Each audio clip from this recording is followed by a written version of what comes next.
Ito po ay aming ginagawa para tulungan siyempre ang ating mga magsasaka, unang-una, dahil ang mga kuminsan ay hindi binabati at hindi kinikilala ng iba.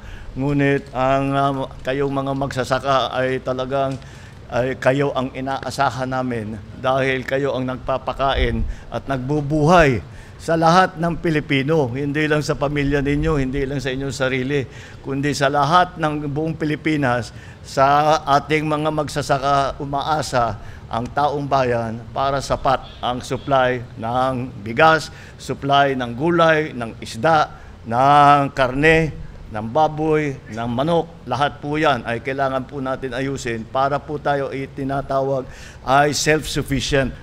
Kaya't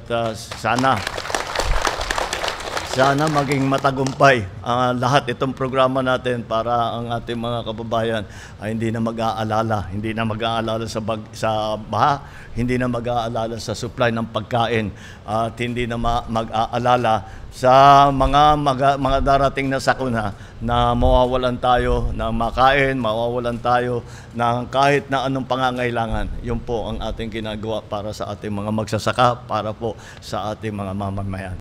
Malaking tulong itong dam sa amin po, ma'am, kasi noong una hindi kami makapag-concentrate magbukid kasi walang tubig. Ngayon na-construct itong Union Dam na ginagamit ng 5 sanhera, na binubuo ng 5 sanhera, malaki ng panusto sa amin ng tubig.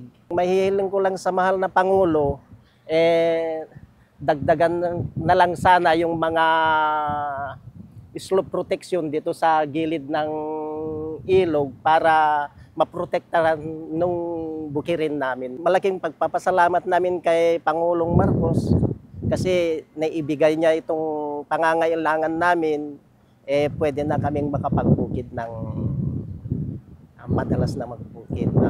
Sa totoo lang po, bata pa ako noon, problema ng mga magsasaka. Ngayon, naging kabisilya na ako ng aming sanghera.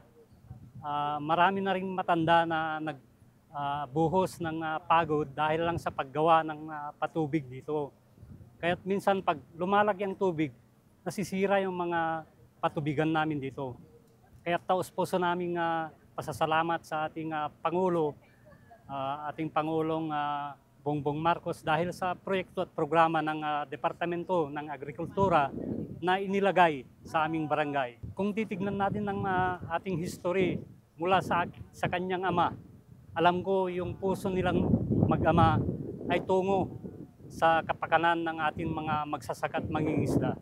Kaya't alam ko sa lahat ng proyekto ng lalong-lalo na sa kagawaran ng agrikultura, alam ko na ang konsentrasyon ng ating pamahalaan na kanyang pinamumunuan ay yung paano iangat ng buhay ng mga magsasaka at kanilang mga pamilya.